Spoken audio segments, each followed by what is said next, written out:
নমস্কার বন্ধুরা, আমি অপরাজিতা। আজ চলে এসেছি অপরাজিতা ক্লাসিক্যাল চ্যানেলে একটি নতুন ভিডিও নিয়ে। তো আজকের ভিডিওটা খুব ইম্পর্ট্যান্ট একটা ভিডিও। আমি তোমাদের প্রচুর জনের রিকোয়েস্ট থাকে, প্রায় বেশিরভাগ জনের যারা হারমোনিয়াম বাজিয়ে গান করো তারা বলতে থাকো যে তোমরা গান করার সময় হারমোনিয়াম ঠিকভাবে বাজাতে পারছো না, বা তোমরা যেভাবে হারমোনিয়াম বাজাচ্ছ তাই তোমরা স্যাটিসফাইড নও, তোমরা ভালো করে হারমোনিয়ামটা গানের সাথে বাজাতে পারছো না। তো আজকে আমি সেই বিষয়ে কিছু টিপস তোমাদের দেব যে তোমরা কিভাবে আরও ভালোভাবে গানটার সাথে সঙ্গত করে হারমোনিয়ামটা বাজাতে পারবে। তার জন্য তোমাদের কি কি করতে হবে, কি কি মাথায় রেখে বাজাতে হবে, কি কি মাথায় রেখে প্র্যাকটিস করতে হবে। আমি হারমোনিয়ামের আঙুল স্পিড বাড়ানোর জন্য এর আগে অনেক ভিডিও দিয়েছি, সেই লিঙ্ক সেই প্লেলিস্টটা পুরো আমি দিয়ে দিয়েছি ডিসক্রিপশন বক্সে। তোমরা গিয়ে চেক আউট করে নাও, নাহলে কমেন্ট বক্সেও ফার্স্ট কমেন্টে আমি লিঙ্ক দিয়ে দেবো প্লেলিস্টে, তোমরা গিয়ে চেক আউট করে নিতে পারো যারা হাতের স্পিড বাড়ানোর জন্য ভিডিওটা দেখতে এসছো। আর এই ভিডিওটা গানের সঙ্গতির জন্য তোমরা কি কি করবে তার জন্য খুব ইম্পর্ট্যান্ট একটা ভিডিও। হ্যাঁ, এখানে কোনো পয়েন্ট স্কিপ করা যাবে না। তো তোমরা পুরো ভিডিওটা না টেনে না স্কিপ করে শেষ পর্যন্ত দেখো, আমি গ্যারেন্টি দিয়ে বলছি তোমরা কিছু শিখতে পারবে ভিডিওটা থেকে। ঠিক আছে, তো চলো আমরা ভিডিওর কথায় আসি। তার আগে ভিডিওটা ভালো লাগলে অবশ্যই লাইক করে দিও, কমেন্ট করো আরও কি জানতে চাও, আরও কোনো গানের রিকোয়েস্ট আছে কিনা, এবং সাবস্ক্রাইব করে আমার পাশে থেকো। তোমাদের এক একটা সাবস্ক্রাইব এক একটা লাইক কমেন্ট সবই আমাকে নতুন ভিডিও করার জন্য প্রচণ্ড এন্থু যোগায়। তো এবারে আসি আমরা ভিডিওর কথায়, যে গানটাকে সুন্দর করার জন্য আমরা হারমোনিয়ামে আর কি কি বাজাবো। তো একটা গানকে সুন্দর করার জন্য আমাদের প্রথমেই যেটা করতে হবে, গানটা প্রপারলি বাজাতে হবে। এটা আমি আমার স্টুডেন্টদের মধ্যে থেকে শুরু করে অনেকের মধ্যে দেখেছি যে তারা গান হয়তো গলায় ঠিক নোট গাইছে কিন্তু হারমোনিয়ামে সেটা বাজাচ্ছে না, হারমোনিয়ামে ওপর দিয়ে বাজিয়ে যাচ্ছে। যেমন একটা কাজ যদি হয় এরকম যে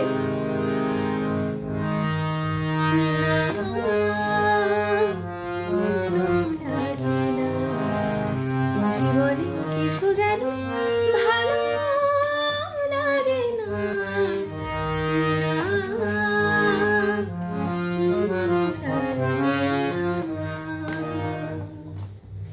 গানটা এতটা কাজ আছে, পুরো কাজটা কিন্তু আমি বাজালাম। যদি না বাজাতাম, না না মনো লাগে না, জীবনে কিছু যেন ভালো লাগে না, না মনো লাগে না, পুরো গানটা না বাজালে গানটা আমি যে গানটা গাইছি সেইটারও ক্ল্যারিটি পাবে না দর্শক, হারমোনিয়ামটা বাজছে তার তো ক্ল্যারিটি পাবেই না। তো এইটার থেকে এটাই খেয়াল রাখবে সব সময় যে আমরা যখন যে কোনো গান তুলি না কেন, যে কোনো গান, রবীন্দ্রসঙ্গীত নজরুলগীতি হোক, যে গান হোক, যে কাজটা আমি গলায় দিচ্ছি সেই কাজটা যেন আমি হারমোনিয়ামে বাজাই একদম না না, এই কাজটাই আমি এখানে রিডে বাজাবো। এটা না বাজালেও কিন্তু আমি গাইতে পারবো, শুনতে ভালো লাগবে না। ঠিক আছে, ফার্স্ট পয়েন্ট হচ্ছে এইটা যে প্রপারলি স্বরলিপি তুলবো, যেখানে যা কাজ আছে পুরোটাই আমি হারমোনিয়ামে বাজাবো। সেকেন্ড কথা হচ্ছে আমি তোমাদের যেভাবে ফিঙ্গারিং দেখাই সেমভাবে তোলা। বিকজ আমি যেটা লক্ষ্য করি যে হারমোনিয়াম যারা বাজায় এই তিনটে আঙুল সব কিছু, এই তিনটে আঙুলের বাইরে এই দুটো আঙুলের কোনো কাজই নেই, এই দুটো আঙুল এরকম মোড়া থাকে, আমরা এই তিনটে আঙুল দিয়ে হারমোনিয়াম বাজাই। কিন্তু এটা সব থেকে ভুল। আমরা যদি 5টা আঙুলের বদলে 3টে আঙুলে বাজাই তাহলে হাতের স্পিডটা পাবো কোথায়? আমি যে কাজটা দেবো সেই কাজটা দেবো কি করে? তার জন্য তো হাতের স্পিড দরকার। হাতের স্পিড কি করে আসবে? জিনিসগুলো ঠিক ফিঙ্গার নাম্বারে, ফিঙ্গার স্টাইলে আমাকে ইউজ করতে হবে, 5টা আঙুল দিয়ে আমাকে বাজাতে হবে। এই না আমার 3টে আঙুল দিয়ে কাজ মিটে যাচ্ছে, কাজ মিটে যাচ্ছে, ভালো শুনতে লাগছে না, এটাই কথা। তার জন্য আমাকে 5টা আঙুল দিয়ে আমাদের যে ফিঙ্গার নাম্বার এটাতেই প্র্যাকটিস করতে হবে, যে 1 2 3 1 2 3 4 5। যখন আমরা পাল্টা প্র্যাকটিস করব হারমোনিয়ামে, আমরা এই ফিঙ্গারিং 5টা আঙুল যাতে আমাদের ইউজ হয় সেই খেয়াল রেখে আমাদের বাজাতে হবে। আর থার্ড পয়েন্ট হচ্ছে কর্ডের ইউজ। আমাদের এটার অনেকেই ধারণা থাকে যে কর্ড হচ্ছে শুধুমাত্র আমি কিবোর্ড যারা বাজায়, যারা গিটার বাজায় তাদের জন্য দরকার। একদমই না, কর্ডের সেন্স সবার থাকা উচিত, যারা গান গাইছে আর যে হারমোনিয়াম বাজাচ্ছে তারও। বিকজ গানের সাথে আমি যখন কর্ড দেব সেটা শুনতে আরও ভালো লাগবে। যেমন এই গানটা,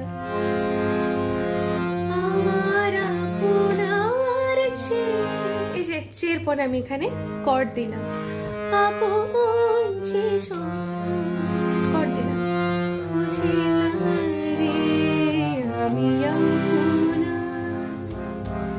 পরপর কর্ড দিলাম, ঠিক আছে? তো এইভাবে কর্ডের ইউজ করে, কর্ড শিখে কিন্তু আমাদের হারমোনিয়াম বাজানো দরকার। গানের মাঝে কর্ড দিলে, হারমোনিয়ামে দিলেও সেটা শুনতে অনেক ভালো লাগে। তো তোমরা যদি কর্ডের লেসন চাও আমাকে কমেন্ট বক্সে জানাও এই ভিডিওর, আমি কর্ডের লেসন আনতে থাকবো।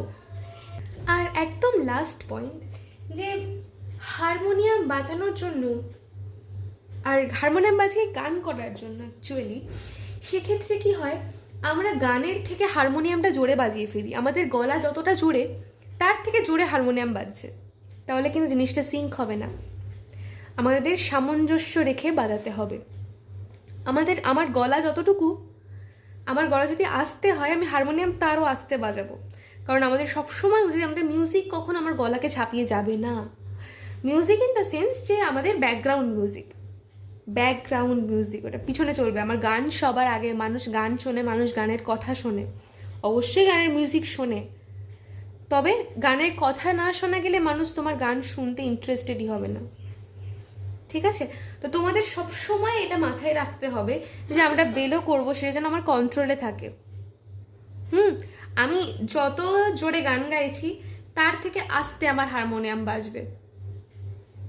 এইটা কিন্তু খুব মেন পয়েন্ট, যেখানে আমরা সবাই স্কিপ করে বেরিয়ে যাই, তাতে অবশ্যই গানটা শুনতে ভালো লাগে না। তো এই জিনিসগুলো আমাদের টোটালি মেনটেন করে গান করতে হবে হারমোনিয়াম বাজিয়ে। তো মোটামুটি এটা নিয়ে আজকের আলোচনা ছিল। আশা করছি তোমরা অনেক কটা জিনিস নিয়ে অ্যাওয়ার হতে পেরেছো, জিনিসগুলো খেয়াল রেখে বাজাবে তোমরা যখন এবার থেকে হারমোনিয়াম বাজাবে। আর তো আজকের ভিডিও এই পর্যন্তই, আশা করছি ভালো লেগেছে। তো ভালো লাগলে লাইক করো, কমেন্ট করো এবং সাবস্ক্রাইব করো। দেখা হবে নেক্সট ভিডিওতে। ততদিন পর্যন্ত ভালো থাকো, সুস্থ থাকো, আমার পাশে থাকো। নমস্কার।